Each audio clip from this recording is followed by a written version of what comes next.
Praise the Lord. प्रभु के नाम की स्तुति हो। एक और बार ग्रेस सेंट्रल कैंपस के आराधना सभा में जुड़ने वाले सबको हम यहाँ पर स्वागत करते हैं। अगर आप पहली बार आए हैं यहाँ पर तो ज़रा हाथ ऊपर करेंगे, हम आपको स्वागत करना चाहेंगे। आपका स्वागत है यहाँ पर।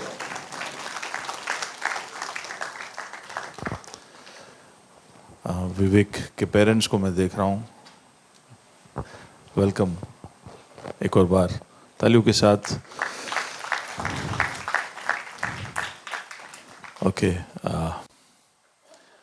बारिश की वजह से कई सारे लोग आज मौजूद नहीं है, लेकिन जितने भी लोग आए आप सबको आराधना और स्तुति के द्वारा प्रभु के उपस्थिति को महसूस करने का मौका मिला, ऐसा मैं विश्वास करता हूँ। वचन की ओर जाते हैं। जल्दी से कुछ बातें जो हम पिछले कुछ हफ्तों से देख रहे हैं उसकी ओर एक और बार गौर करेंगे। बलवंत होना, ये पूरे हमारे साल का थीम, और उसमें कुछ हफ्तों से हम देख रहे हैं कि किस तरह से हम प्रभु यीशु मसीह में बलवंत हो। बलवंत होने के कई सारे जरिए हमने देखे, लेकिन यीशु मसीह में बलवंत होना, 3 हफ्ते तक उस शीर्षक के ऊपर हमने सोचा, मनन किया। उसके पहले 2 हफ्ते में कि किस तरह से हमारे दर्जे और हमारे ऊपर प्रभु का जो अपेक्षा है, हमारे आचरण में प्रभु की जो अपेक्षा है, उसकी वजह से हमें प्रभु में बलवंत होना पड़ेगा। हमसे कुछ अपेक्षाएं हैं प्रभु की, और हमें प्रभु ने एक दर्जा दिया है, उसके अनुसार हमारा जीवन होना चाहिए। और वो करने के लिए वहाँ तक पहुँचना हमारी ताकत से असंभव है। दूसरा कि हमारा एक शत्रु है जो हमें उस दर्जे से गिराना चाहता है। हमारा एक शत्रु है जो हमारे आचरण में दुष्टता लेकर आना चाहता है, और इसकी वजह से हमें प्रभु में बलवंत होना है। क्योंकि हमारा शत्रु वो क्रूर है, वो चतुर है, वो ताकतवर है, उसकी एक बड़ी सेना है, उसके पास बहुत संसाधन है, बहुत जरिए है जिसके द्वारा वो हमें गिरा सकता है। और उसका काम आसान इसलिए हो जाता है क्योंकि हमारे अंदरूनी भागों में कमजोरी है। हमारा शरीर जो है वो पापमय स्वभाव का अधीन है, और शत्रु के लिए आसान हो जाता है क्योंकि हमारा शरीर ही उसका भेदी बन जाता है। इसलिए हमें प्रभु में बल पाना है। तो हमारे दर्जे की वजह से बल पाना है, प्रभु के हमारे आचरण की अपेक्षा की वजह से बल पाना है, एक बहुत ही ताकतवर शत्रु की वजह से हमें बल पाना है, हमारे कमजोर दुर्बल शरीर की वजह से हमें बल पाना है। तो ये हमने देखा कि कैसे क्यों हमें प्रभु से बल पाना है। लेकिन कैसे बल पाना है वो पिछले हफ्ते हमने देखा, और बहुत सारे तरीके मैंने बताए। जितने संसाधन शत्रु के पास है उससे अधिक संसाधन हमारे पास है। आमीन। बहुत सारे ऐसे जरिए हैं जिसके द्वारा हम प्रभु में बल पा सकते हैं, उसके शक्ति के प्रभाव में बल पा सकते हैं। वही नहीं, वो सबसे बढ़कर यीशु खुद हमारे साथ है, तो जय पाना हमारे लिए निश्चित है। केवल इतना ही है कि हमें उसके सामने खड़े रहना है। एफएसी 6 और 11 जब हम देखते हैं तो उसमें हमने पढ़ा कि परमेश्वर के सारे हथियार बांध लो कि तुम शैतान की युक्तियों के सामने खड़े रह सको। उसके 2 पदों के बाद 6 और उसके 13 में इस तरह से लिखा है, इसलिए परमेश्वर के सारे हथियार बांध लो कि तुम बुरे दिन में सामना कर सको और सब कुछ पूरा करके स्थिर रह सको। मैं आपका ध्यान यहां पर एक और बार जब पढ़ते हैं तो आपका ध्यान यहाँ पर जो पौलुस ने लिखा है उसकी ओर थोड़ा खींच कर लेकर आना चाहता हूँ। वापस पढ़ता हूँ। परमेश्वर के सारे हथियार बांध लो, क्योंकि कि तुम शैतान की युक्तियों के सामने खड़े रह सको। सब बोले खड़े रह सको। okay.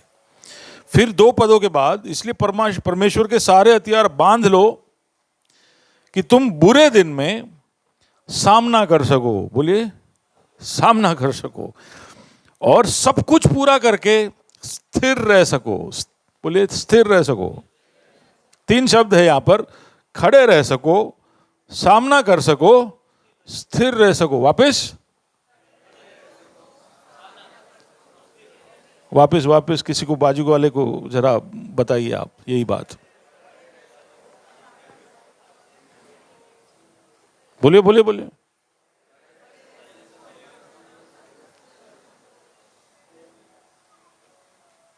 याद रहेगा? ओके। 3 तरह से इंग्लिश में तीनों जगह पे स्टैंड लिखा है कि stand, stand and stand. Hindi में अलग अलग शब्द है, खड़े रहना, सामना करना और स्थिर रहना। कुछ बाइबल में स्टैंड, विथस्टैंड एंड स्टैंड ऐसा है। और तीनों बार प्रभु के हथियार के साथ इसको जोड़ा है।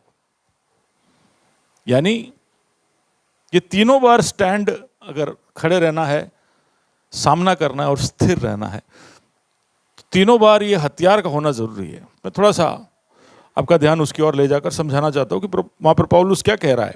पौलुस ये कह रहा है, पहली बार जब वो कहता है कि तुम्हें खड़े रहना है, तब वो कहता है कि शैतान की युक्तियों के सामने खड़े रहना है। दूसरी बार जब वो कहता है, तो वो कहता है कि तुम्हें बुरे दिन में सामना करने के लिए खड़े रहना है।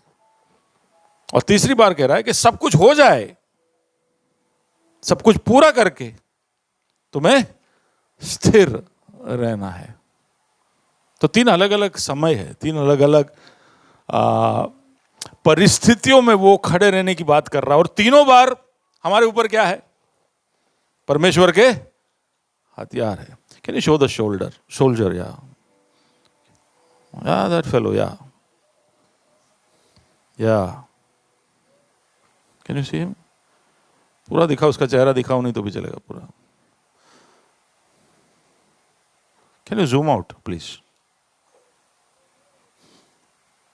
दिख रहा है आपको?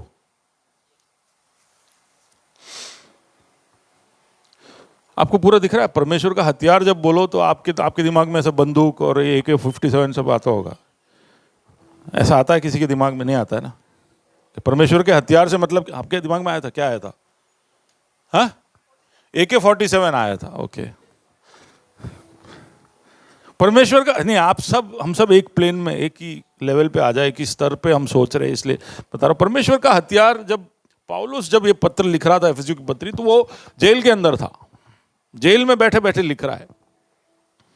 और वो पत्र लिखता है तो बाहर एक सिपाही को देखता होगा जो खड़ा है जेल के बाहर, और वो सिपाही को देखते देखते उसने ये सब लिख दिया। उसके सिपाही को देखकर, देखिए, अगर आप देखना चाहते हो प्रभु को तो कहीं भी देख सकते हो।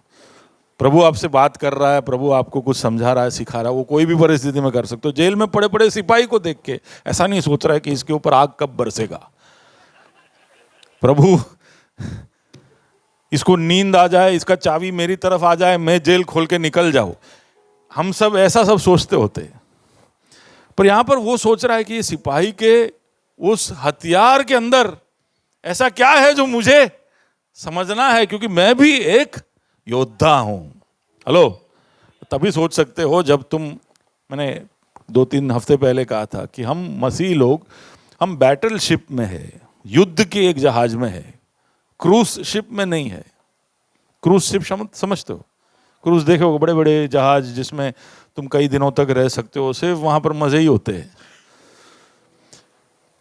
हम मसीह लोग कई बार चाहते यही है कि हम क्रूज शिप में, प्रभु आशीष, तारा आशीष, तेरे प्रोटेक्शन, हाँ, तेरी ओर से सारी भलाइयां मुझे इस तरह से दे कि मेरा जीवन क्रूज शिप जैसा हो। लेकिन प्रभु ने बोला क्रूज शिप नहीं है, ये क्या है?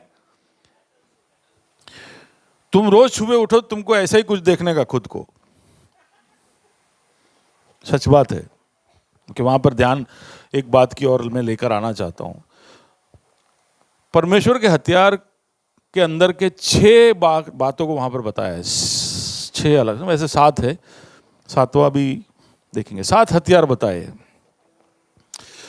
उसमें से पहले 3 के बारे में पौलुस कहता है हैव, अंग्रेजी में ऐसे लिखा है have the belt, have the breast plate. लेकिन फिर अचानक से भाषा बदलता है और फिर कहता है take the helmet, take the shield, उठाओ ऐसा। ओके, आप हो मेरे साथ? कुछ हथियार ऐसे हैं जो हमें हमारे ऊपर होने चाहिए, हैव इट।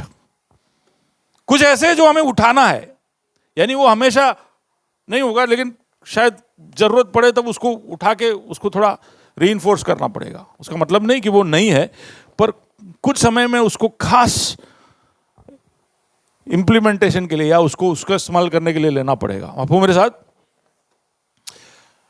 तो उसका मतलब है कि इस हथियार के कुछ ऐसे भाग हैं जो हमेशा हमारे ऊपर है। बाजू वाले को बोलो नाइट सूट नहीं है। हम में से कई लोगों को घर पे रात को अलग सा एक हमारा पूरा वार्डरोब में सेक्शन है, ये हमारा नाइट सूट वाला सेक्शन, जिसमें एकदम सिल्की सॉफ्ट है ना, और बहुत ज़्यादा नहीं, जितना ज़रूरत है उतना ही नाइट ड्रेस है। मसीह के लिए ऐसा कोई प्रबंध नहीं है। उसको जब हथियार के विषय में बताया जा रहा है तो उसको इसी पोजीशन में हमेशा रहना है। पांच वाले को बोलो नॉट वेरी अनकंफर्टेबल।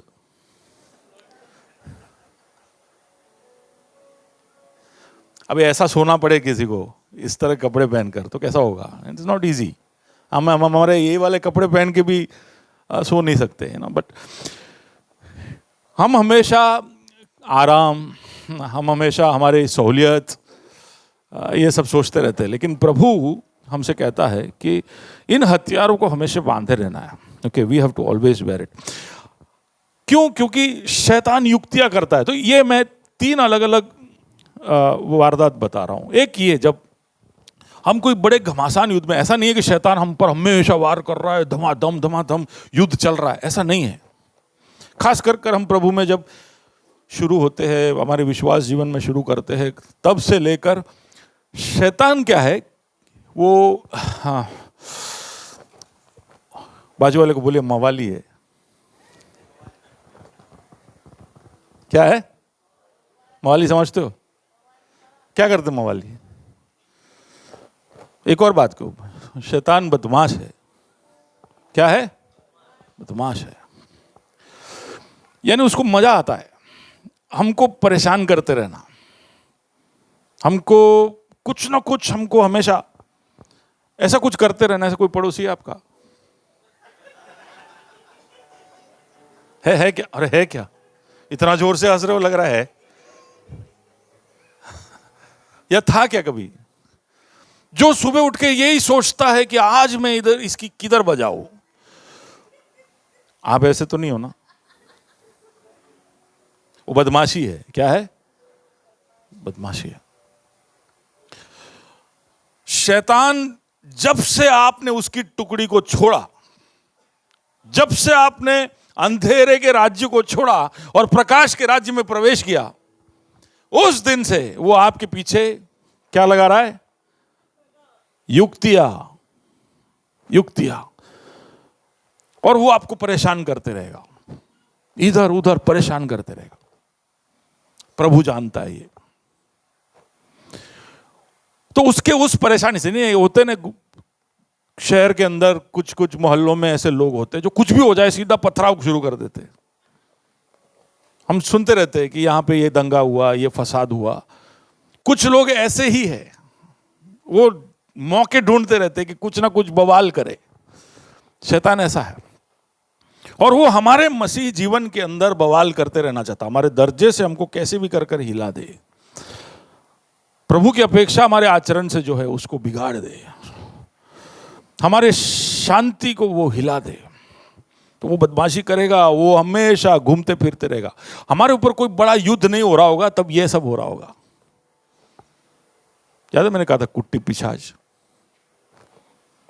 छोटे छोटे जो घर के अंदर ऐसे हमारे, हम शैतान प्रवेश नहीं कर सकता है, शैतान प्रवेश नहीं कर सकता है।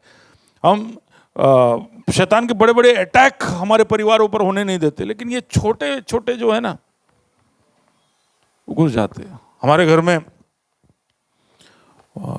किसी घर में कुत्ता घुस जाता है, मेरे तो घर में है, वो अलग है, लेकिन घुसता है। क्यों नहीं घुसता है? कुत्ते को घुसने का जगह छोड़ा आपने। मच्छर घुसता है, मेरे घर में तो ये बड़े बड़े चूहे भी घुस जाते हैं, छिपकली, बारिश के मौसम में मेंढक, ये छोटी छोटी चीजें घुसती है कि नहीं? कुछ ऐसा ही है, बड़े बड़े शत्रु को हम रोक लेते हैं, लेकिन ये छोटे छोटी चीजें। सुलेमान इसके विषय में कहता है कि तुम्हारे दाख की बाड़ी की चारों ओर तुमने जो फेंसिंग किया है उसके अंदर छोटे छोटे छेद हो गए हैं जिसमें से लोमड़ियां घुस रही है और तुम्हारे दाख लता को खत्म कर रही है। छोटे छोटे छेद। तो शैतान युक्ति करते रहता है कि भाई थोड़ा सा, उसको थोड़ा सा ही जगह चाहिए, उसके पास हर साइज के तकलीफें है। तो शुरुआत में जब उसको परमिशन नहीं मिला होता अटैक करने का, तो वो छोटे तकलीफ भेज भेज के भाई। मैंने कहा था एक बार एक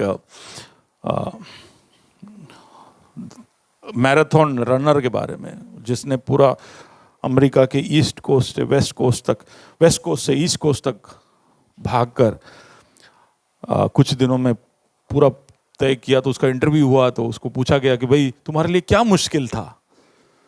बड़े बड़े पर्वत चढ़ना मुश्किल था, कि आइस में से जब आए तब मुश्किल था, कि जब कीचड़ पानी आया तब मुश्किल था, पथरीले जमीन रेगिस्तान क्या मुश्किल था, बारिश, फॉरेस्ट, जंगल क्या मुश्किल था?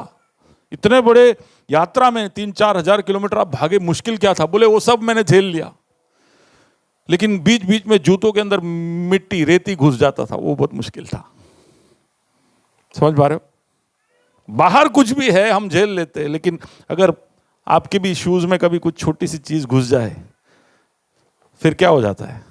फिर जब तक उसे, तो शैतान कुछ ना कुछ युक्तियां करते रहता है कि हमें छोटी छोटी चीजों में फंसाए, उसको हमें परेशान करता रहे। तो इसके लिए पौल का सुझाव क्या है? इसके लिए हमें क्या पहनना है?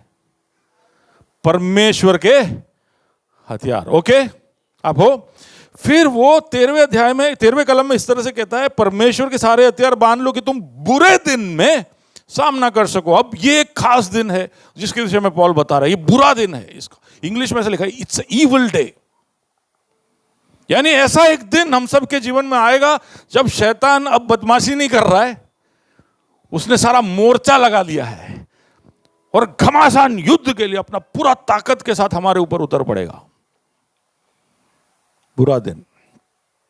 कई लोग कहते हैं कि शायद वो यीशु मसीह के आने के दिन के समय के बारे में बोल रहा है। वो नहीं, हम सबके जिंदगी में ऐसे दिन होंगे जिसको हम मुड़कर देख कर कह सकते हैं कि ये बुरे दिन है।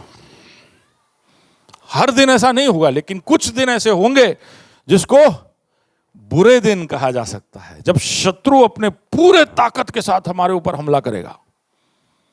और पौल कहता है तब हमारे ऊपर क्या होना चाहिए? क्या होना चाहिए? क्या होना चाहिए? जवाब दीजिए, जोर से बोलिए। परमेश्वर के हथियार। अब मैं पूछूं तो ये बोल देना, क्या बोलना? ओके। फिर ऐसा मत बोलना तो परमेश्वर के हथियार मैं लूंगा, परमेश्वर क्या करेगा, ऐसा मत बोलना। मैं आता हूं उसकी तरफ। पहला मैंने क्या बोला? कब पहनना है? सेहरा कब पहनना है? क्या कब पहनना है? हमेशा पहनना है। ओके, गलत नहीं है जवाब, लेकिन पहले मैंने क्या कहा? पीटर आप तो सुन रहे हो, उससे पहले मैंने क्या कहा?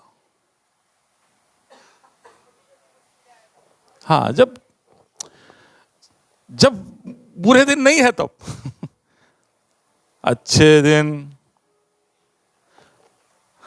दिन हो तब क्या करना है? आप लोग सुन रहे हो ना, मैं हिंदी में बोल रहा हूं ना, यानी ऐसा नहीं कि मैं हिंदी में बोल रहा आपको और कोई भाषा में सुनाई दे रहा है। कब पहनना है? देखो ये बहुत जरूरी है, इसलिए मैं रुक रुक के, मेरे पास 7 हथियार है, 7 हफ्ते लगे तो भी मुझे वादा नहीं, मुझे तकलीफ नहीं है, ठीक है, पर मैं चाहता हूं कि आप समझो इसको।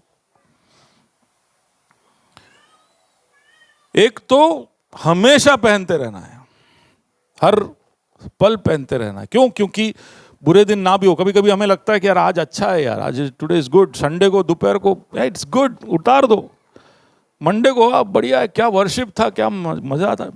कुछ ऐसे दिन फास्टिंग के बाद मजा, ऐसा कुछ नहीं, हमेशा हमेशा पहनने रहना। क्यों? क्योंकि शत्रु बदमाश है, ठीक है, वो हमेशा मौके ढूंढते रहता है कि कब हम उसके झांसे में आ जाए। दूसरा, जब बुरे दिन आते हैं, जब शत्रु का प्रहार हम पर होगा, कुछ लोगों के लिए वो बुरा दिन नहीं होगा, बहुत बुरे अलग अलग बहुत सारे दिन होंगे, अनेक होंगे, एक नहीं अनेक दिन होंगे, बार बार। जिंदगी जितनी लंबी होगी उतना युद्ध आपको ज्यादा देखना पड़ेगा।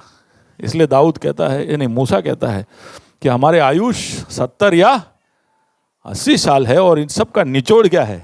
दुख, सबका दुख और विलाप है। ओके, फिर वो कहता है वही 13वें कलम के अंदर कि सब कुछ पूरा करके स्थिर रहो, खड़े रहो, सामना करो और स्थिर रहो। यानी आपने बुरा दिन देख लिया, युद्ध जीत लिया, और युद्ध जीतने के बाद आप फ्लैट हो गए और फिर आप गिरे गिरे बोल रहे हो, हूं जीती गयो, आई एम ए विक्टर। तो उसमें मजा है? शैतान भाग रहा है लेकिन आप घायल पड़े हो। आपको प्रॉब्लम नहीं होगा, आप बोले यार एम तो एम जीती जी बहुत है क्यों, आप ऐसे बोलोगे कोई बात नहीं, कैसे भी जीते वादा नहीं। कि प्रभु बोलता है ऐसा नहीं, मेरा योद्धा ऐसा क्यों, ऐसा गिरा हुआ घायल अवस्था में मेरा योद्धा नहीं होना चाहिए। तो सब कुछ पूरा करने के बाद भी तुम कैसे होने चाहिए? स्थिर, खड़े होने चाहिए।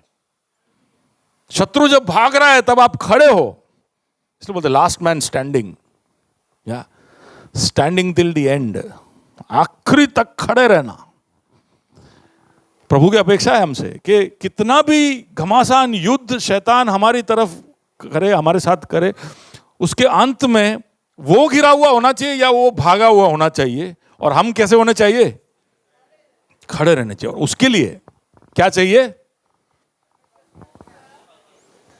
परमेश्वर का, जोर से बोलेंगे जवान लोग सब, आप लोग इधर क्या है, हॉर्लिक्स माल्टोवा नहीं पिए आज सुबह, थोड़ा सा ताकत से, है ना? ओके,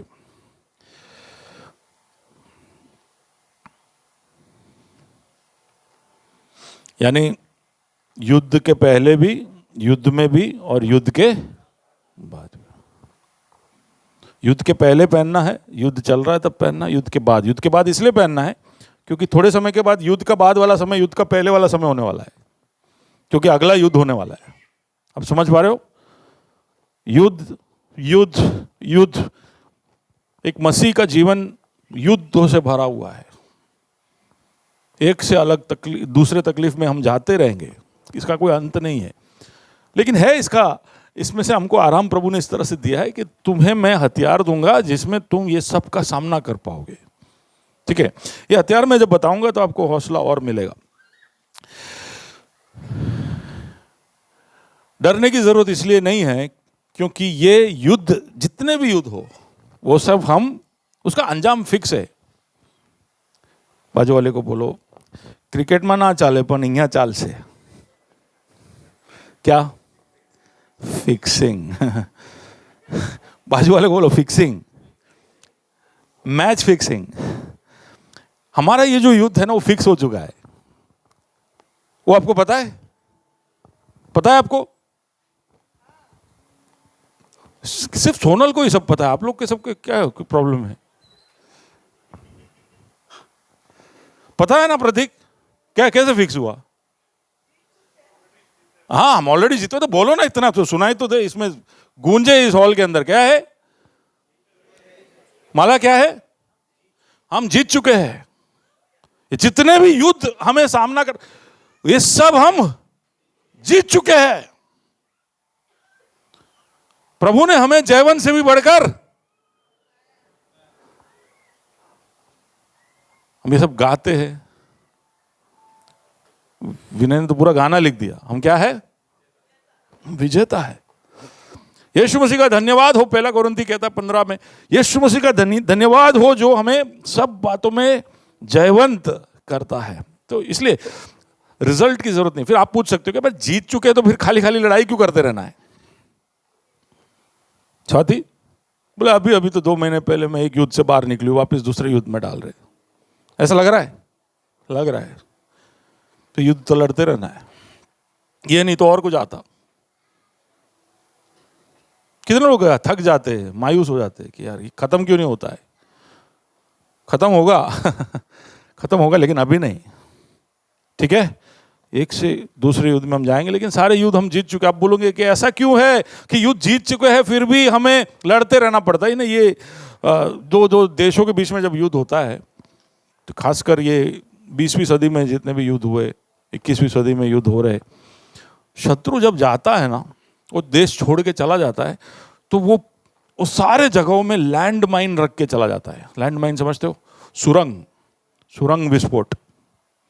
वो दिखाई नहीं देते, लेकिन जब कोई भी वहां से चल के जाता है या कोई भी गाड़ी जब वहां से जाता है, वो ऐसा प्रेशर जैसे आता है, ये बॉम्ब फट जाता है। तो ऐसे बहुत सारे ऐसे इलाके हैं आज संसार में जहां पर शत्रु हार कर उस जगह को खाली कर कर जा चुका है, लेकिन वहां पर सुरंग छोड़ गया है।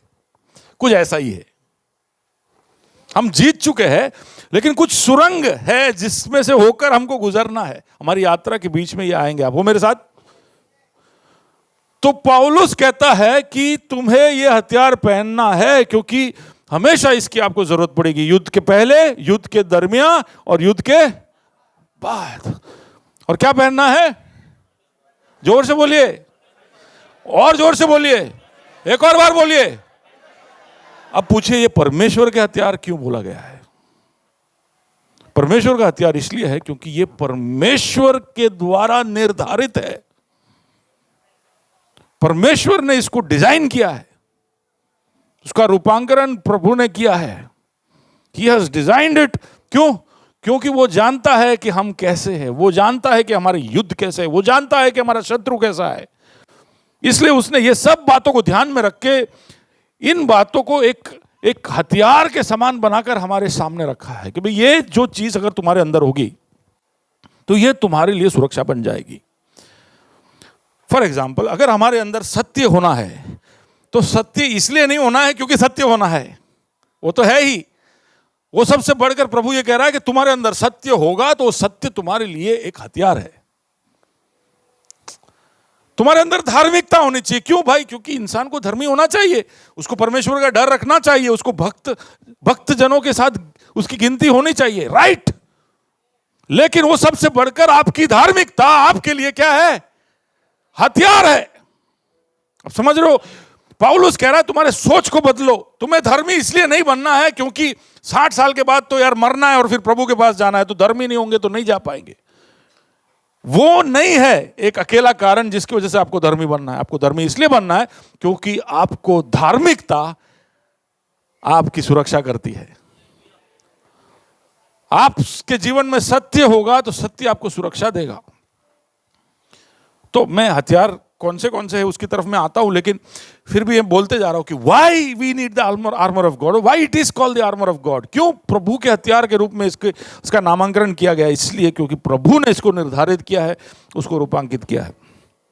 और इसलिए क्योंकि प्रभु का डिजाइन है, प्रभु ने इसको कहा है, इसलिए हम इसको नजरअंदाज नहीं कर सकते। हमें हमेशा इसको पहनना है। दूसरा, जब हम आयशा नबी का पुस्तक उसका 59 जब हम पढ़ेंगे तो उसमें इस तरह से लिखा है कि उसने धार्मिकता को झिलम के समान पहन लिया और उसके सिर पर उद्धार का टोप रखा गया। अब पढ़ना बाद में, परमेश्वर के विषय में कहा है। परमेश्वर इजराइल को बचाने के लिए आ रहा है, तो परमेश्वर कह रहा है कि मैं धार्मिकता का झिलम पहन लूंगा, मैं सिर पर उद्धार का टोप रख लूंगा। परमेश्वर कह रहा है कि परमेश्वर को कहाँ उद्धार के टोप की जरूरत है, परमेश्वर को कहाँ धार्मिकता के झिलम की जरूरत है। लेकिन वहां पर उसको मेटाफोरिकली यानी सिंबॉलिकली एक क्या कहते हैं उसको, एक इमेजरी, क्या एक अलंकृत भाषा या चित्रकारी या चित्रीकरण कि प्रभु खुद ये पहन रहा है।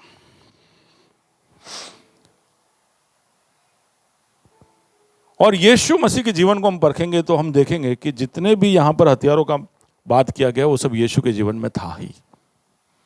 तो ये सबसे हमें पता चलता है कि ये यीशु ने अगर इसको हथियार की तरह से पहना है, पुराने नियम में प्रभु परमेश्वर के विषय में ऐसा बताया गया है कि उसने भी ये हथियार पहना है, तो मैं किस खेत की मूली हूं? ऐसा मुझ में ऐसा क्या है कि मुझे इसकी जरूरत नहीं है? I need it. ठीक है, तो ये हमेशा पहनने के लिए प्रभु ने हमें दिया है, और we have to put it on. पहन लो, पुट ऑन। हम राह देख रहे हैं कि हम ऐसे प्रभु में आ जाएंगे, बपतिस्मा के पानी के में से बाहर निकलेंगे तो स्वर्ग से ऐसे सारे वस्त्र उड़ते उड़ते आएंगे। ऐसा कभी सीन आया आपको कि ऐसा सब ऐसा? मैं ऐसा सब बहुत सोचता था कि बस ये बैप्टिज्म के टैंक में से निकला तो ऐसा आयरन मैन जैसे, खाली मुझे खड़े रहना है, ऐसा हाथ ऐसे करना है। आयरन मैन देखा है? मार्वल बिना ग्रेस का फेलोशिप कैसे हो सकता है? आयरन मैन में ऐसा हाथ करो, पूरा उसका हथियार आकर वो पहन लेता ना। ऐसा ही कुछ मैं भी सोचता था कि प्रभु में आ गया तो बस ये धार्मिकता का कवच और ये क्या बोलते सत्य का बेल्ट है और हेलमेट है, ये सब ऐसा उड़ते उड़ते आएगा। ऐसा नहीं है। पौलुस कहता है कि we have to put it on, यानी हमें जानबूझकर इसकी तरफ बढ़कर इनको पहनना है। ओके, तो आप हो मेरे साथ? प्रभु में बलवंत होना है तो क्या करना है? परमेश्वर के हथियार। ठीक है, अब ये हथियार और ये सब ऐसा भाषा का इस्तेमाल इसलिए किया गया है कि हम समझे कि इसकी अहमियत क्या है, इसका इंपॉर्टेंस क्या है। ठीक है, और बातें वही कही जाएगी जो आप हमेशा सुनते आ रहे हो, लेकिन इस तरह से इसको देखने से शायद आप उसके इंपॉर्टेंस को, उसकी प्राथमिकता को थोड़ा और समझ पाओ। ओके, पहला हथियार हम देखते हैं एफेसियों की पत्री 6 और उसका 14। ठीक है, उसमें क्या लिखा है? इसलिए सत्य से अपनी कमर कस लो। पहला हथियार क्या है? इंग्लिश में लिखा है having the loins girded with the belt of truth. सबसे पहला हथियार है सत्य। सबसे पहला हथियार है सत्य। जोर से बोलिए, एक और बार बोलिए। आपके जीवन में सत्य होना चाहिए, वो सबसे बढ़कर यहां पर एक दूसरे सत्य के विषय में बता रहे। यूहन्ना 17 और 17 जब हम पढ़ेंगे तो वहां पर हम देखेंगे सत्य के द्वारा तू इन्हें पवित्र करना, तेरा वचन सत्य है। यूहन्ना 17 यीशु मसीह की प्रार्थना है।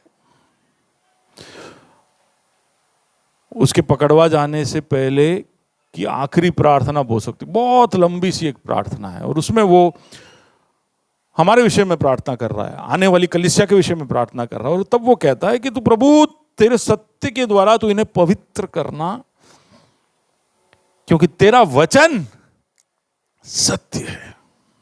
Your word is the truth. अब हम जानते हैं कि परमेश्वर खुद सत्य है। हम जानते हैं कि यीशु मसीह खुद अपने आप के विषय में सत्य कहता है, मैं I am the way the truth. पवित्र आत्मा के विषय में हम कहते हैं कि ये सत्य का आत्मा है, यानी परमेश्वर के उस त्रिएक अस्तित्व के अंदर सत्य शामिल है। लेकिन हम जब कमर कसने की बात कर रहे हैं तो हम सत्य की परिभाषा वहां से लेंगे जहां पर पुत्र पिता से बात कर रहा है।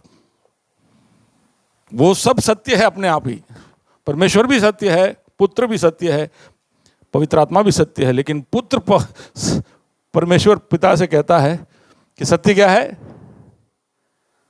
अभी पढ़ा आपने, क्या है? तेरा वचन सत्य है। जोर से बोले। आप लोग को क्या आज कुछ एमनीशिया हो गया है क्या? सुन रहे हो आप लोग? हाँ, क्या है? क्या है? वचन सत्य है ना? क्या है? वचन सत्य है। तेरा वचन सत्य है। सत्य से कमर कसो का मतलब है कि तेरे वचन, प्रभु के वचन से तुम्हारे कमर को कस लो, ऐसा पौलुस वहां पर कह रहा है। यानी प्रभु के वचन को सत्य है कर कर हमें स्वीकार करना। यह सत्य तुम्हारे हथियार का एक भाग है। अभी हम जब हथियार के विषय में सोचते हैं ना, तो हथियार में हमें तलवार और ये सब दिखता है।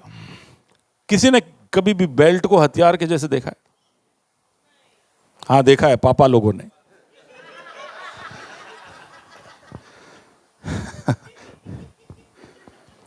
पर जो सोल्जर है ना, वो बेल्ट का इस्तेमाल ऐसा नहीं करता था। ये सब पता नहीं कहां से मिला है। बेल्ट हथियार कैसे है?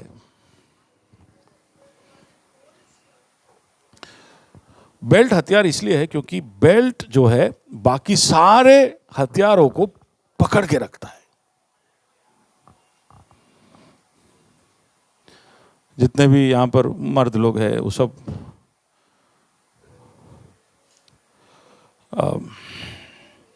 हम सब बेल्ट पहनना चाहिए।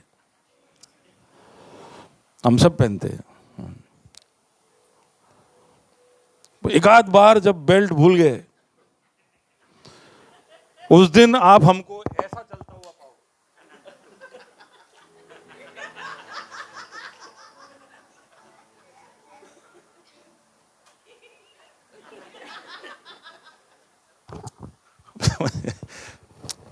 मेरे साथ तो होता है, मैं अगर बेल्ट भूल गया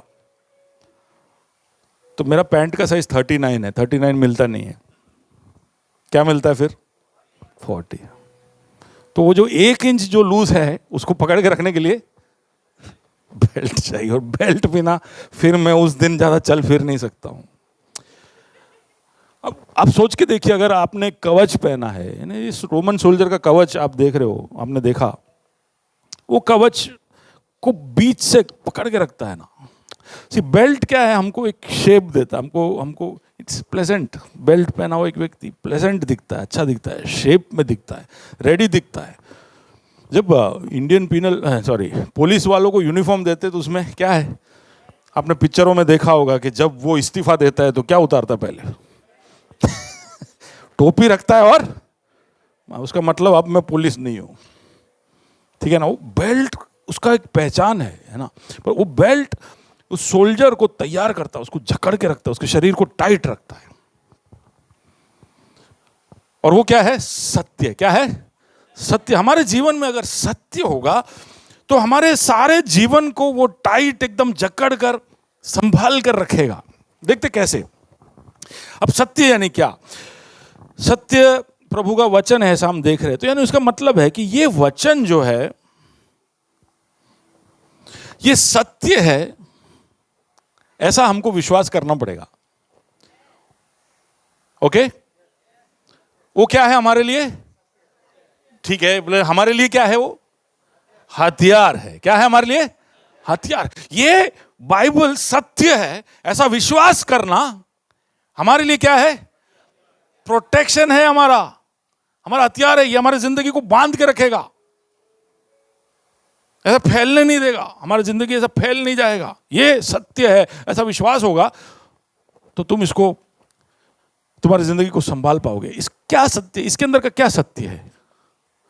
इसके अंदर क्या सत्य लिखा है? सत्य क्या होता है? सत्य वो है जो कोई भी हालात या परिस्थिति हो जाए, कोई भी जगह हो, कोई भी समय हो, इतिहास के भूतकाल में हो या भविष्य काल में हो, सत्य वो चीज होता है जो हमेशा हमेशा वैसा ही रहता, नहीं बदलता। जो चीजें बदल जाती है उसको सत्य नहीं कहते, उसको फैक्ट कहते हैं। ठीक है, फैक्ट है, इट इज अ फैक्ट। अभी फैक्ट है कि नरेंद्र मोदी प्रधानमंत्री है, वो सत्य नहीं है। क्यों? क्योंकि सत्य तभी होगा जब 50 साल बाद भी वो प्रधानमंत्री होंगे। हो सकता है ऐसा? नहीं हो सकता है। तो that is a fact, but it is not the truth. Truth वो है जो कभी हिलेगा नहीं। क्या सत्य है जो ये वचन बताता है? देखिए, क्या आपको विश्वास करना, हमेशा याद रखना है कि हम एक पापी इंसान है। वो सत्य ये वचन बताता है कि इंसान क्या है? पापी है। वो कितना भी अच्छा और भला बन जाए, कितना भी अच्छा बोले, सोचे, करे, वो एक पापी व्यक्ति है। वो अयोग्य है कि पवित्र परमेश्वर के उपस्थिति में जा सके। वो सत्य ये वचन बताता है। और इंसान अपने आप को बचा नहीं सकता। कितने भी अच्छे काम कर कर वो अपने खराब करतूतों के ऊपर पर्दा नहीं डाल सकता। जैसे हम कितने भी अच्छे ये संसार में काम कर ले, हमने गलत किए हैं तो कोर्ट हमें सजा देगी। ठीक उसी तरह प्रभु के कोर्ट में भी आप अच्छे काम कर कर आपके बुरे कामों के ऊपर पर्दा नहीं डाल सकते। हम बुरे हैं। हमारे अंदर का छोटा बच्चा अपने बचपन से ही बुरा करना सीख लेता है, उसको सिखाना नहीं पड़ता है। उसके अंदर है वो स्वभाव। और ये पाप, ये बुरे काम हम हमारे करतूत में ही नहीं, हमारे सोचने में, हमारे देखने में, हमारे बोलने में सब हम करते हैं। हम पापी, हम बच नहीं सकते। इसका न्याय एक दिन होगा जब हम परमेश्वर के सामने जाएंगे। जो भी करतूत हम करते हैं, जो भी गलत हम करते हैं, जब हम छीन लेते हैं, हम किसी के विषय में गलत सोचते हैं, क्रोध करते हैं, बोल देते हैं, ये सब का हमें एक दिन हिसाब देना होगा। हम नहीं दे पाएंगे। ये जानकर ये सत्य क्या कहता है पता है? कि हमारी इस अवस्था को देखकर प्रभु को हम पर तरस आई। वो खुद उतर आया। वो खुद उतर आया क्योंकि हम खुद को बचा नहीं सकते, तो वो खुद उतर कर आया और हमारे पापों की सजा उसने अपने ऊपर ले ली। क्योंकि वो जानता था कि हम नहीं ले सकते ये सजा, तो उसने अपने ऊपर ये सजा ले ली। वो हमारी जगह पर मरने के लिए तैयार हो गया। ये सत्य है। और उसने ले लिया और हमारे पापों का सजा उसके ऊपर चला गया। चला गया। बाजू वाले को बोलिए, चला गया। अब पूछिए कैसे? कैसे मालूम कि चला गया? क्योंकि यह बाइबल का सत्य बताता है कि वो यीशु मसीह मरने के बाद तीसरे दिन जी उठा। यानी हम सबों का पापों का भार उसके ऊपर जब गिरा, तो वो उसके जीवन, उसके जान, उसके बलिदान के सामने कैंसल हो गया। इसलिए वो जी उठ पाया। आमीन। हमारे पापों का भार, हालांकि हम क्वालिटी में, क्वांटिटी में इतने गलत काम करते हैं कि उसका भार बहुत है, पर प्रभु का जीवन, उसका निष्कलंक पाप रहित जीवन इतना भारी था कि सारे पापों को साफ कर, उसको हटाकर वो मुर्दों से जी उठा। ये बाइबल का सत्य है। पर इससे हमें क्या फायदा? हमें यह फायदा है कि अगर हम विश्वास करेंगे कि ये यीशु परमेश्वर का पुत्र जो संसार में आया, वो मेरे लिए मरा है, मेरी जगह पर मरा है, ऐसा तुम विश्वास करोगे तो यीशु मसीह का जो जीवन था, जो उसने बलिदान किया, जो जीवन था, वो आपको मिलेगा। क्योंकि आपकी मौत उसने ले ली। आप हो मेरे साथ? एक एक्सचेंज हो रहा है। उसका जीवन हमारे पास, क्योंकि हमारा मौत उसने ले लिया। अब यीशु मसीह जिंदा होकर फिर वो वादा करता है कि मैं एक दिन लौट कर आऊंगा। अंत नहीं है स्टोरी। अंत ये नहीं है कि मैं जी उठा हूं तो मैं जिंदा हमेशा रहने वाला हूं और मेरे राज्य को लेकर लौट कर आऊंगा। आई कम बैक। ये है सत्य। ये सत्य क्या करना है? अगर आप विश्वास करते हो तो आपके लिए क्या है? ये क्या है? हेलो, जोर से बोलिए। ये आपकी सुरक्षा है। आपका खाली इतना ही विश्वास करना कि ये सत्य है, आपके लिए एक सुरक्षा है। अब ये हम समझ भी नहीं सकते।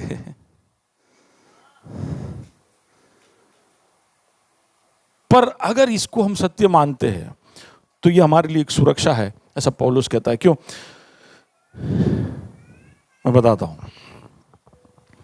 ये सत्य है। क्यों कब विश्वास करना है? जब सारे तथ्य ये बोल रहे हो कि ये कहां सत्य है, कैसे सत्य, तभी भी आपको विश्वास करना है। फैक्ट्स कुछ और बोल रहे होंगे, तभी भी इसके अंदर से जो भी बोला गया है, इसके अंदर का ईश्वर, इसमें से बोलने वाला ईश्वर वो सत्य है, वो कभी ना बदलने वाला है, ऐसा हमें विश्वास करना होगा। जब मेरे पिताजी का ऑपरेशन हुआ कुछ महीनों पहले, तो सारे फैक्ट्स, आप सबके जीवन में ऐसे होंगे, टेस्टिमनी इसके भी सारे फैक्ट्स क्या बोल रहे हैं। और ऑपरेशन थिएटर में ले जाने से पहले डॉक्टर ने सारे फैक्ट्स बता दिए कि भाई साहब ये कोमा में है, ये कोमा में है। कोमा समझते हो आप? कोमा यानी अब वो होश में नहीं है, अनकॉन्शियस नहीं है, वो वहां से भी आगे जा चुके हैं, अब सिर्फ इनका फिजियोलॉजी चल रहा है। ये कोमा में है और ब्लीडिंग इतना ज्यादा हो चुका है कि अगर उनको हमने बचा भी लिया तो वो फिर शायद कभी पूरी तरह से चल फिर नहीं पाएंगे। क्या है ये? झूठ बोल रहे थे क्या डॉक्टर्स? झूठ नहीं बोल रहे थे, वो सत्य बोल रहे थे, वो तथ्य बोल रहे थे कि ये मर जाएंगे या बच गए तो ये विकलांग हो जाएंगे, ये कभी शायद बोल नहीं पाएंगे, इनकी याददाश्त बिगड़ जाएगी, इनको पुरानी बातें शायद कोई याद नहीं होगी। अब ये सब सुन के हम, जान तो जा रही है, अगर मिल गई तो भी ऐसी हालत में, सोचिए कैसा कैसा दिमाग, तब क्या हर तरह का सवाल। प्रभु, मेरे पिताजी बहुत सालों तक गुजरात में प्रभु की सेवा में बहुत शामिल थे।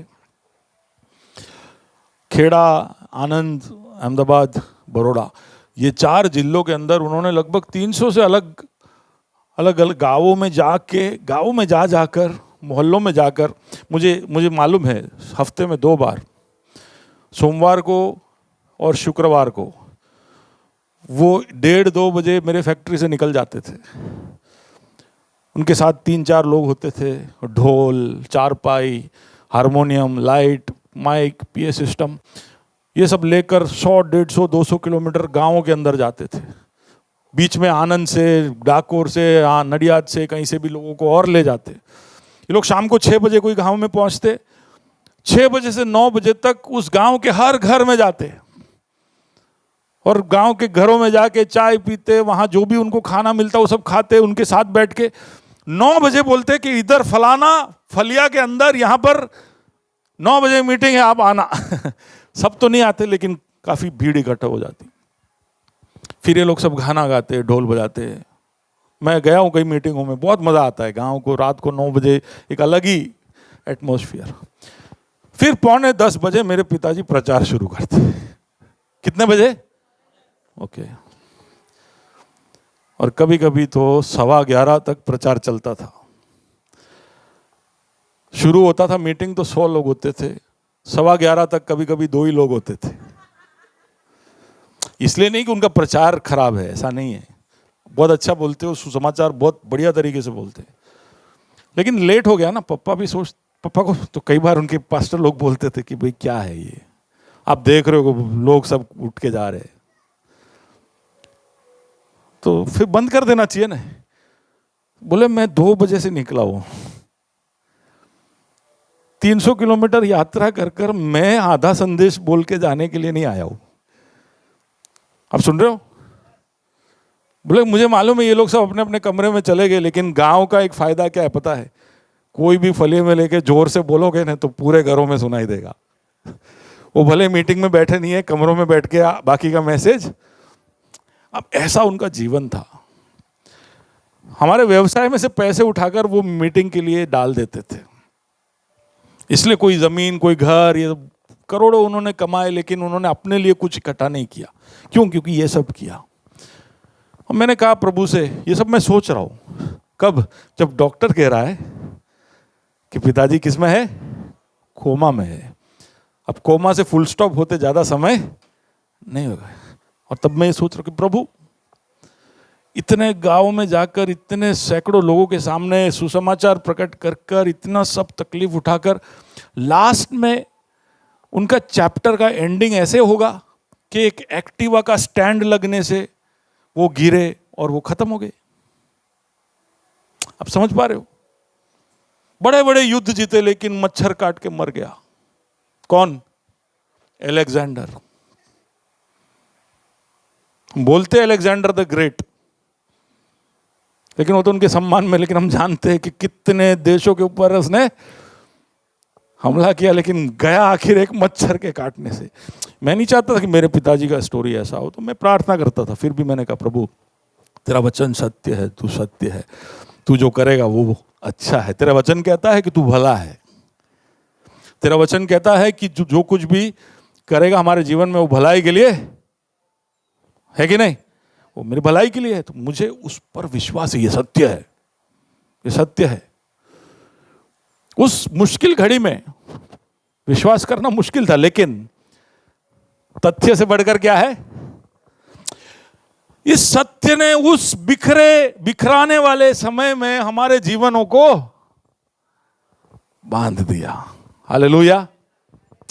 क्यों हमें ये पता होना चाहिए, ये सत्य है और इसके अंदर क्या क्या लिखा, क्यों पता होना चाहिए? क्योंकि जब ऐसे समय आएंगे, जब बुरे दिन आएंगे, जब तुम्हारे ऊपर अटैक होंगे, तब तुम्हारे जीवन को बिखरने नहीं देना है,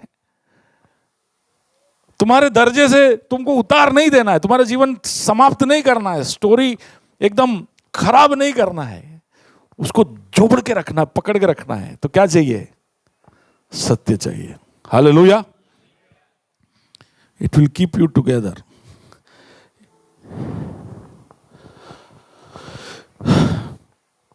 हो सकता है ऐसे एक परिस्थिति में आप आ जाओ जहां पर कोई ऐसा कहे, अभी यीशु मसीह को नकार दे वरना अभी गोली मार दूंगा। हो सकता है ऐसा। कई बार कईयों के साथ इतिहास में ऐसा हुआ है कि यीशु मसीह को नकार दो और तुम्हारे ऊपर तरह तरह की तकलीफें नहीं आएगी। तो बहुत आसान है, क्या करना, उनको इतना ही बोलना है कि नहीं, हम नहीं मानते, यीशु को नहीं मानते,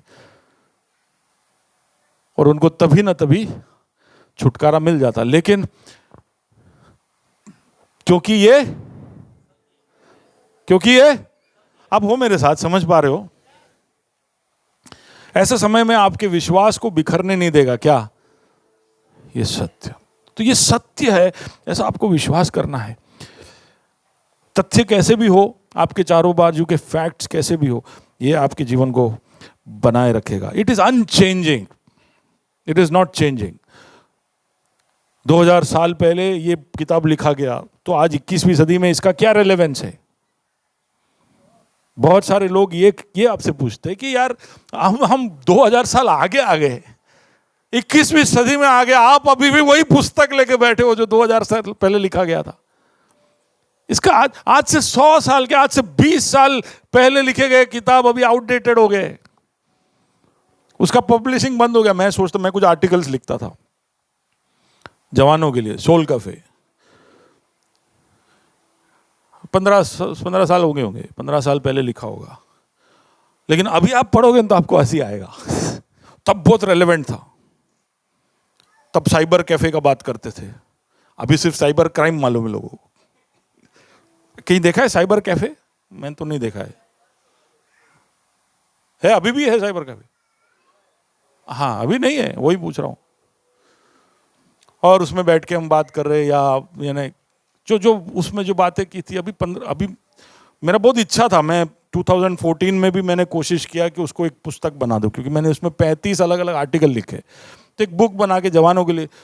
पर अब मैं वो सोच नहीं सकता, क्योंकि अब तो हम कितने आगे आ गए, एआई आ गया है।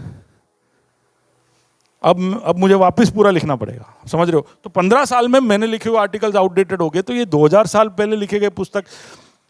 But this is the truth. ये हमें विश्वास करना होगा कि ये हर समय, हर घड़ी, हर परिस्थिति में, इस संसार के हर संस्कृति में, हर भाषा बोलने वाले लोगों में, ये क्या है? कभी ना बदलने वाला सत्य है। It doesn't change, it doesn't change, it remains relevant. Fashionable है ये पूछना कि क्या इसको लिखने वाला परमेश्वर है?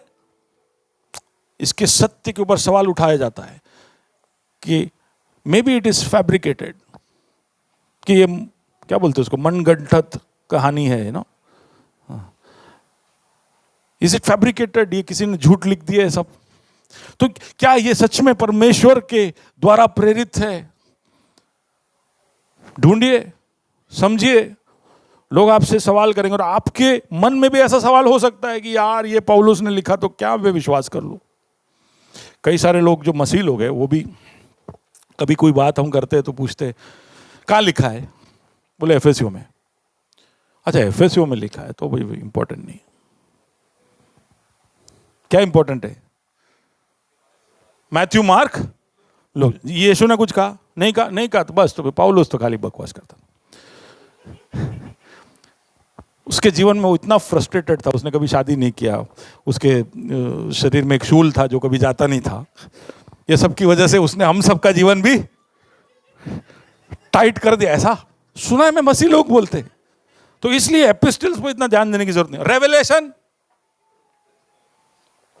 रेवेलेशन इज आउट ऑफ सिलेबस। कौन ये किसको समझ में आता है? It is not relevant.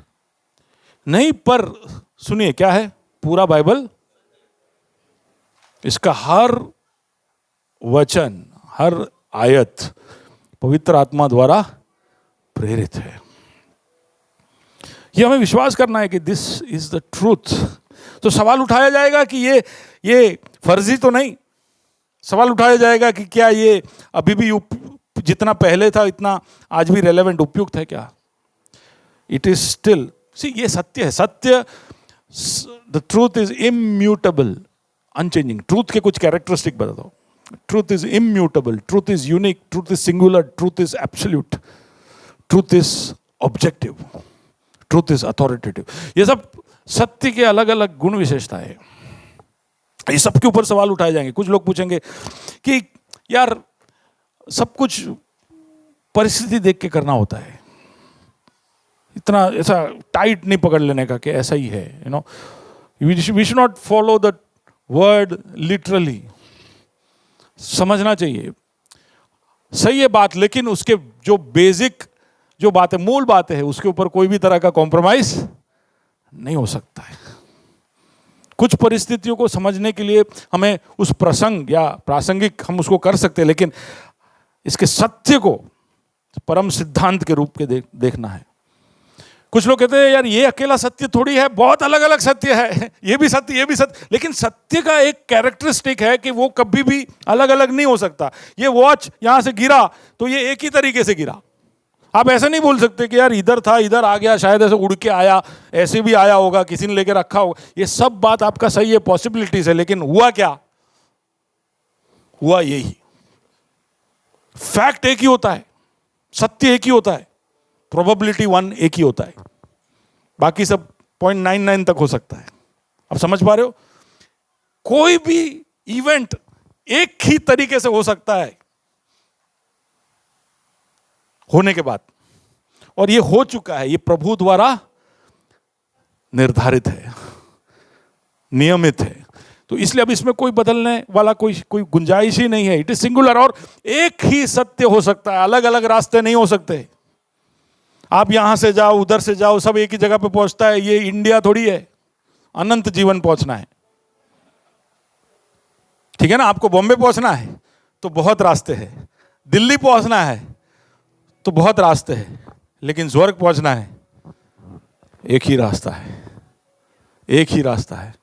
मैं ही मार्ग, मैं ही सत्य, ये रास्ते से होकर। पर सवाल पूछा जाएगा, लेकिन आपको तब जवाब देना है, दौड़ दौड़ के नहीं आना है कि यार सब ये भी सत्य हो। ऐसा डाउट आ गया ना, इसको बोलते हैं शैतान की बदमाशी। ऐसा डाउट आ सकता है कि यार दूसरे सत्य हो सकते हैं। ऐसा डाउट आ सकता है कि ये पुराना चीजें हैं यार, ये पुरानी बातें हैं, आजकल ये सब रेलेवेंट नहीं है। पौलुस के समान जमाने में इंटरनेट नहीं था, तो उसको क्या मालूम इंटरनेट की तकलीफें क्या है। उसके जमाने में ये प्लास्टिक और ये डिजिटल करेंसी नहीं था, उसको क्या मालूम, वो तो अभी भी सिक्कों में बात कर रहा है। आप समझ रहे हो? बट सत्य नहीं बदलता, इट डजंट चेंज। सवाल उठाया जाएगा कि हर एक का अपना सत्य है यार। ये सुना है डायलॉग, इसे न्यू एज का प्रिंसिपल, तेरा सत्य तेरे लिए सत्य, मेरा सत्य मेरे लिए सत्य। तो सत्य ऐसा नहीं होता है। अब ट्रैफिक सिग्नल पे खड़े रह के नहीं बोल सकते कि भाई तेरे लिए रेड यानी स्टॉप, मेरे लिए यानी, ऐसा नहीं हो सकता है। वो पुलिस वहां खड़ा रखे बोले अभी तो 3,000 रुपये फाइन। अरे पर आप तब दलील करो पुलिस वाले से। अभी हुआ विवियन, बताना है क्या? है? विनय की मदद से हमने मैं और विवियन जीएसआरटीसी गीता मंदिर बस स्टैंड में गए, विनय आगे हमारा क्या बोलते हैं उसको, नेविगेटर, तो उसने मेरे को गुजरात कॉलेज में ही बोला कि भैया उधर से ऐसा राइट लेके ऐसे अंदर घुस जाना। मैं बोला देख भाई मेरे को पूरा पूरा डाउट है, वहां ऐसा कोई घुसने का जगह नहीं है।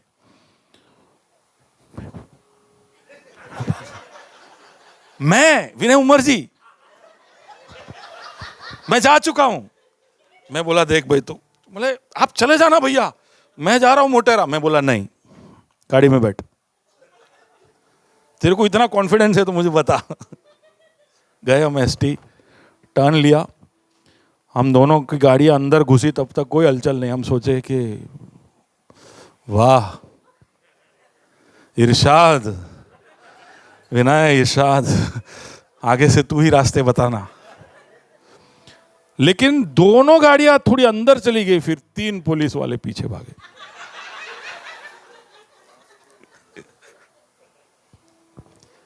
अच्छा पूरा हमारा जो 3 वर्षे का टीम है उनको गीता मंदिर उतार दिया।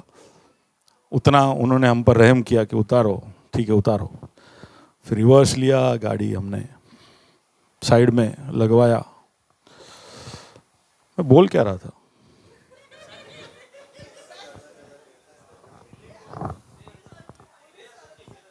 Okay okay, thank you thank you. तेरा सत्य, तेरे लिए सत्य, मेरा सत्य। अब आप सबने ये ड्राइविंग का एग्जाम दिया होगा, तो ऐसे रोड पे साइन कैसे होते हैं? गोल, उस पे फ्लोरेसेंट स्टिकर लगाए होते हैं, नो पार्किंग, 1 वे, सारे ट्रैफिक सिग्नल ऐसे ही होते हैं ना। पर गीता मंदिर पे अलग टाइप का ट्रैफिक सिग्नल, फोटो भी रखा है, मैं दिखाऊंगा आपको। ऐसा लग रहा है जैसे दाबेली का एडवर्टाइजमेंट है। और उसमें भी 2 ऑटो रिक्शा का फोटो है जिसपे चौकड़ी मारा है। पुलिस वाला पकड़ के बोलता है कि वहां साइन लगा है। मैं बोला सर वहां कोई साइन नहीं है, मैंने देखा, कोई भी ट्रैफिक साइन नहीं है। बोले है लगा है, जाके देखो। देखा तो ये भजिया जैसा ऐसा लगा के रखा है, ऐसा कि यहाँ भजिया बेचाता नहीं, ऐसा इतने छोटे अक्षर में। मैं बोला सर मैं उधर खड़े रह के मेरे को ये कैसे दिखेगा? बोले वो सब मेरे को नहीं मालूम, तेरा सत्य तेरे लिए सत्य, मेरा सत्य मेरे लिए ये नो एंट्री है। उसने तुरंत बोले कि साहब 3000 रुपया फाइन। आ गाड़ी आ भाई તમારે જોડે છે? तो बाजू में भी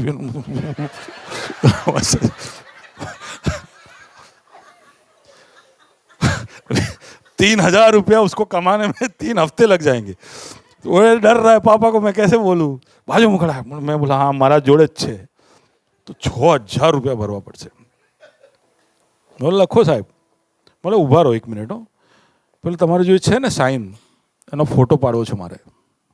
તમે કહો છો ને कि आज है नो एंट्री, क्या मैंने फोटो लिया, लेके आए, बोले कि इसको नो एंट्री साइन बोलते हैं आप, लगाओ आप, चलो फाइन लगाओ।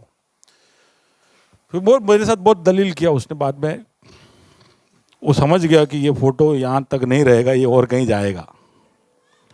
और अगर उसने मैंने ये कंप्लेंट कर लिया कि इसने, और वो भी ऐसा नहीं है कि वो पुलिस का साइन है या म्यूनसिपैलिटी का साइन है, वो जीएसआरटीसी ने लगाया हुआ है, तो पुलिस वाला मुझे पेनल्टी नहीं लगा सकता है। ट्रैफिक पुलिस जीएसआरटीसी कंपाउंड में आके मुझे पेनल्टी नहीं लगा सकता है, पर वो जो जानकार नहीं है उसको सबको लूटने का इनका तरीका है। तो समझ गया कि फोटो ले लिया है, ये तकलीफ हो जाएगी। उसने बोला साहब आ भाई ने जवाब दो। इनोसेंट फेस के जो फायदे हैं, मुझे देख के उसको लग गया क्रूर मानस छे। और उसने बोला सर मैं आपको 500 रुपये का चिट्ठी फाड़ रहा हूँ, नो पार्किंग दे रहा हूँ, बाकी आपने जो किया वो गलत है। मैं बोला गलत नहीं किया, ऐसा मत बोलो आप, ठीक है। अब समझ रहे हो कि कैसे जब सत्य के साथ खिलवाड़ किया जाता है तो क्या होता है, समझ रहे हो। अब ऐसे ही हमारे इस सत्य के साथ भी कि दिस इज सब्जेक्टिव, जिसको जैसा समझना है। जो रियलिटी है, जो वास्तविकता है, संसार का जो वास्तविकता है कि इसको किसी ने बनाया, इसमें हम कहाँ से आए, हम कहाँ पे जाने वाले हैं, इधर जो कुछ भी हो रहा है वो क्या है, ये सब के बारे में इतनी सारी परिभाषाएं और इतने सारे इसके डेफिनेशंस है कि इसके बीच में सत्य को ढूंढना मुश्किल हो जाता है। It is subjective. जिसको जो सत्य मानना है मान लो। इंडिया में ये सत्य है, अमेरिका में वो सत्य है, जापान में और कुछ सत्य है। सत्य ऐसा नहीं होता है। सत्य हर जगह। इसलिए तो हम सबको जब बुखार होता है तो जापान में हो, इंडिया में हो, अमेरिका में हो, हम पैरासीटामोल खाते हैं, हाँ कि ना? तो वहां पे सब एक जैसा है। हमें बीमारियां एक जैसी होती है। हम मर जाने के बाद हमारा जो स्केलेटन बाकी रहता है वो भी एक जैसा है, हमारे डीएनए एक जैसे है। लेकिन सत्य सब्जेक्टिव, ऑब्जेक्टिव नहीं है। ये सब मैं क्यों आपको बोल रहा हूं? कई बार हम लोग ऐसे परिस्थितियों में पहुंच जाते हैं जहां पर हमारे अंदर ही शक हो जाता है सत्य को लेकर कि सत्य क्या है। लेकिन सत्य क्या है? हमारा हथियार है। सत्य क्या है? हथियार है। इसलिए ये हथियार सही होना जरूरी है। It protects us. ये हमारे जिंदगी को बांध के रखने वाला है। इसलिए इसके बारे में जो समझ है आपका वो बिल्कुल सही होना जरूरी है। It is a belt of truth. वैसे मैं सोचा था कि आज मैं 3 हथियारों के विषय में बोलूंगा, लेकिन एक ही बोल के अभी समाप्त कर रहा हूं।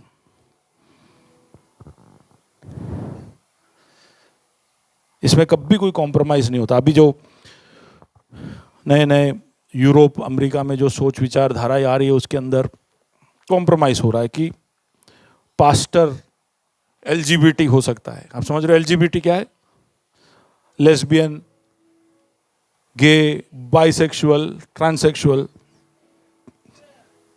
क्वीयर, इंटरसेक्स और ऐसे बहुत अक्षर है, ऐसे प्लस करके छोड़ दिया उन्होंने। हो सकता है ऐसा?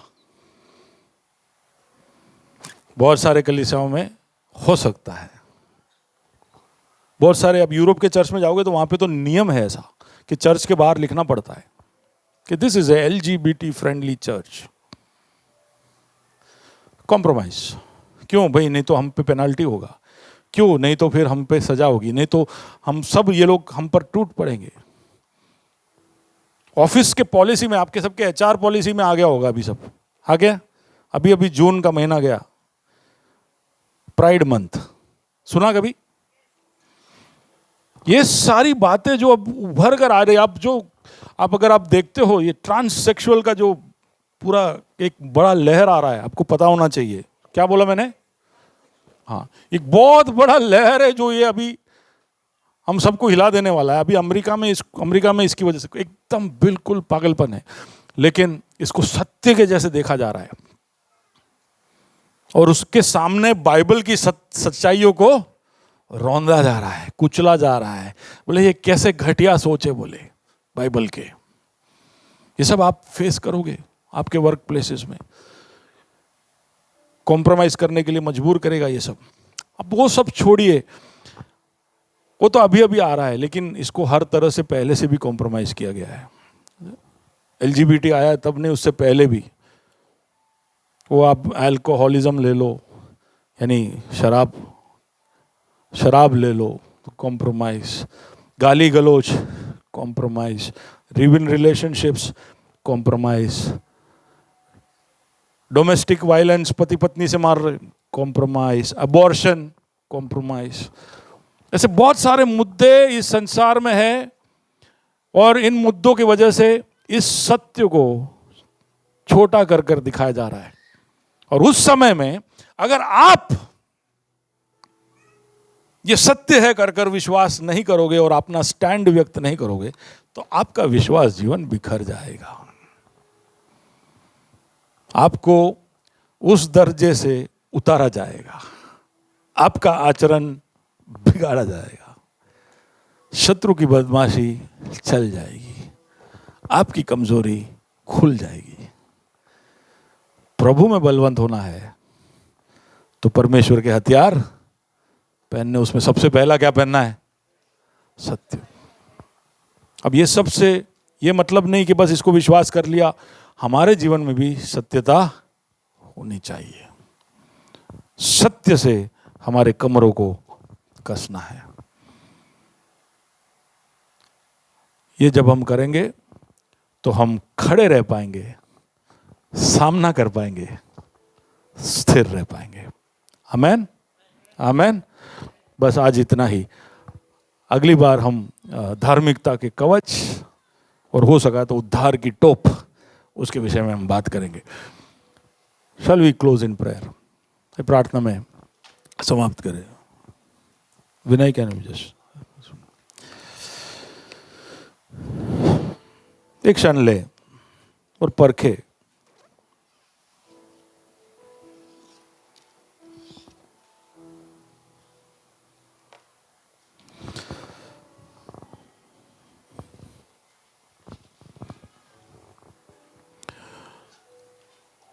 अगर हमारे जीवन में सत्य होगा तो यह सत्य हमारे जीवन के हर परिस्थिति के ऊपर हावी हो जाएगा। ये सत्य हमारे सोच में दिखाई देगा, हमारे नजरियों में दिखाई देगा, हमारे बोल में दिखाई देगा, हमारे आचरण में दिखाई देगा, हमारे व्यवहार में दिखाई देगा। अगर हम सच में विश्वास करते हैं कि बाइबल सत्य है तो हमारे सारे निर्णय उसी तरह से होंगे।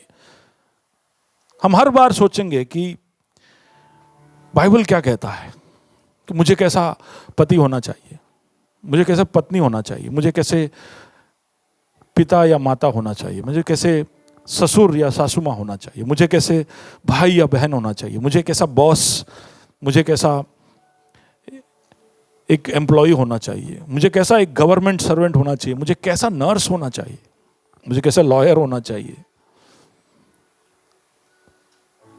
मुझे कैसा होना चाहिए, मुझे कैसा बोलना चाहिए, मुझे कैसा देखना चाहिए।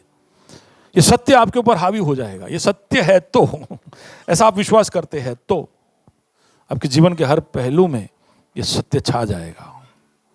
It will become the central aspect of your life. ये सत्य दिखाई देगा। ये आपके कमर तक नहीं रहेगा। ये आपके कमर को कस जरूर रहा है, लेकिन उसका असर आपके पूरे शरीर पर दिखाई देगा, आपके आत्मविश्वास में दिखाई देगा। कमर कसा हुआ है ऐसा एक व्यक्ति हमेशा तैयार रहता है, हर परिस्थिति में जाने के लिए तैयार रहता है। उसके मन में कोई शंका खुद के विषय में, खुद की परिस्थिति के ऊपर, खुद के उस काबिलियत के ऊपर नहीं रहती, क्योंकि सत्य उसको सामर्थ्य देता है, सत्य उसको तैयार रखता है, सत्य उसको वो आत्मविश्वास देता है।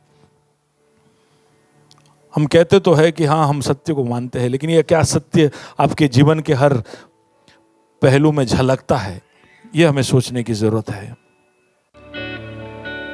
एक क्षण प्रार्थना करें और कहे कि प्रभु तेरा ये अटल, कभी ना बदलने वाला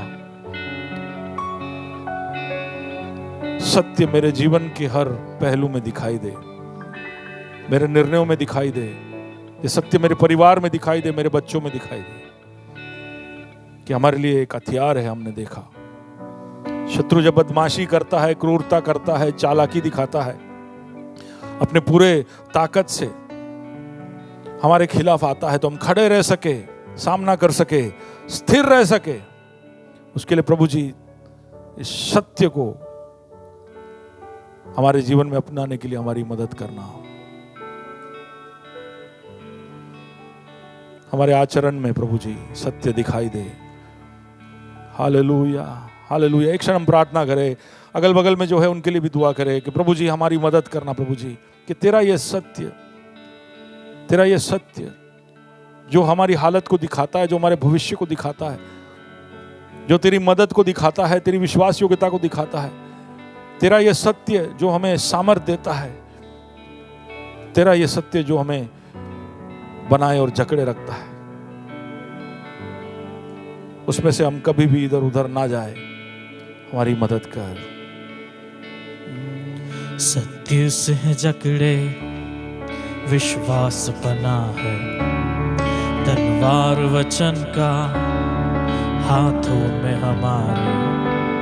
सत्य से जकड़े विश्वास बना है, तलवार वचन का हाथों में हमारे। हम जंग लड़ते हैं अंधकार से, गड़ढ़ा जाते हैं नारों से। सत्य से है जकड़े, विश्वास बना है, तलवार वचन का हाथों में हमारे। एक और बार, सत्य से है जकड़े, विश्वास बना है, तलवार वचन का हाथों में हमारे। हम लड़ते हैं अंधकार से, गड़ढ़ा जाते हैं नारों से।